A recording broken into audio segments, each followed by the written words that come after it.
I guess when I first heard about what Tim did, I laughed my ass off.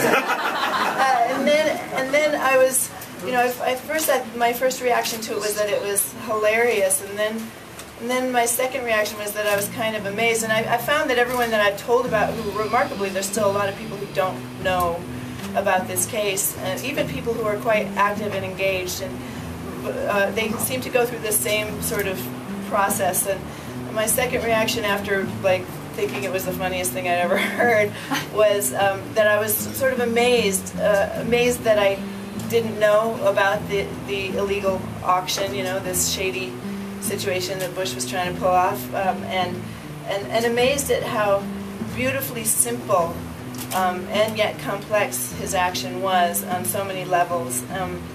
How it spoke to you know, to the obviously the climate justice situation, and you know, also now that we know more about fracking and what that does to our water tables and to the land, and you know, protecting public land from private pockets getting deeper as well. So all of those things kind of transpired, and then I was kind of sickened. I went through this sort of sickened phase where I really, you know, sort of was shocked and appalled at the fact that this was even, I mean, you know, this is the status quo, you know, this is energy dependence that we've formed, and this addiction, and the fact that we don't normally have the sense of empowerment that we can do anything about it, and then I guess since that time, to see what Tim has done in the last couple of years, and with Peaceful Uprising, and motivating people and giving them back that sense of empowerment, and leading it from a place of joy and resolve and love, is so beautiful and so inspiring that it's kind of brought me full circle and back around to sort of hope and the sort of smiles and stuff, because I see that, you know, him refusing the plea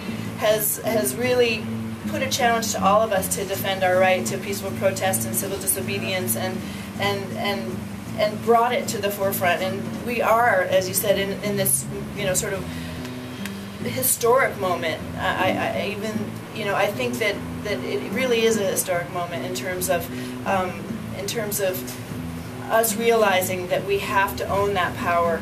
And the world is rising up around us, and we need to rise as well. And Tim is a beacon of light for that. So I think it's great to laugh and smile, and to, you know, to raise our voices in solidarity with him. And thank you guys so much for being here. And I hope you give all you can to Peaceful Uprising and the work that they do. Thank you so much. Okay, Troy, you're on.